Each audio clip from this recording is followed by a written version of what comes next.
right. Hi, this is for my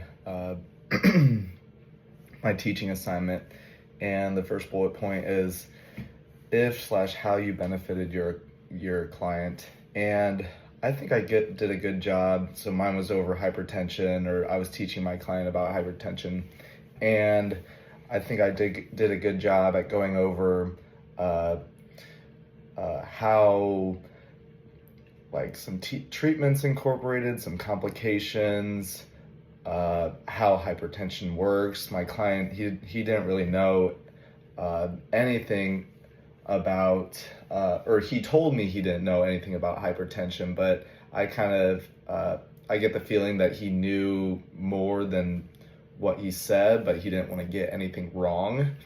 So, and I get that sense because and one of the questions I asked him was, have you ever been to the doctor and been nervous about getting your blood pressure taken? And he said he was. He said sometimes he does get nervous, which kind of informs me that that he does know a little bit, and he does care. He's like, what's this hypertension? I'm sure he's done a little bit of research regarding it.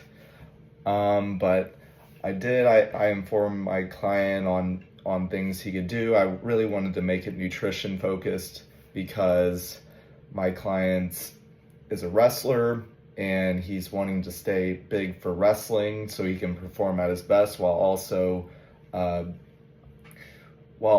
just he wants to be healthy, and he's worried about hypertension. I think some of his family members have it, and I tried to elaborate. I asked him if why he thinks they have hypertension, if he thought it was only genetic, and he gave me some pretty good things.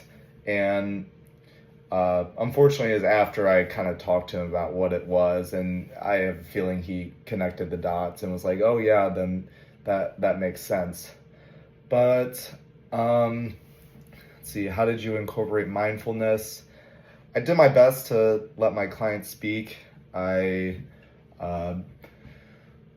see. I ensured he was comfortable. We did the teaching assignment in his room, or I interviewed him in his room because I thought that'd be the most comfortable place for him. He's used to being there. I should have done a better job with my PowerPoint, making it a little bit more engaging. I could tell he kind of lost interest. Like, he was still interested, but I kind of lost him in some parts. And I did my best to go back, hey, you got any questions or you need any clarification? And my client, he was a little bit, I think he was interested, but didn't really know what to ask. So maybe in the future I can help him out. I still think I did a good job at kind of asking my client questions so he could answer, and then I could get a little bit more information. I learned that nonverbal cues are important.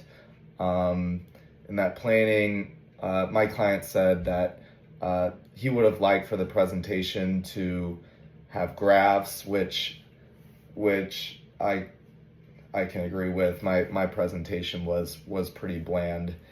That would have been nice.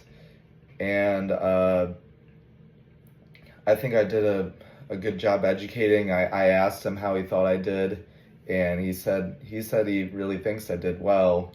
I think it does make a difference because this happens to be one of my good friends, and I think it was easier to interview him because he was a friend. So given an actual client, I don't know. I think I do still a decent job just because I like talking to people. And what I would do differently, I kind of mentioned that about the the PowerPoints, but um, maybe going more in depth, maybe choosing a little bit better time also to provide teaching to my client, because there weren't necessarily distractions in the room, but some of his friends were watching football downstairs, and I knew he wanted to be there and hang out with them, and that's definitely something that I could have done better. Maybe he didn't ask questions because he was just wanting to get through it, but yeah. So thank you.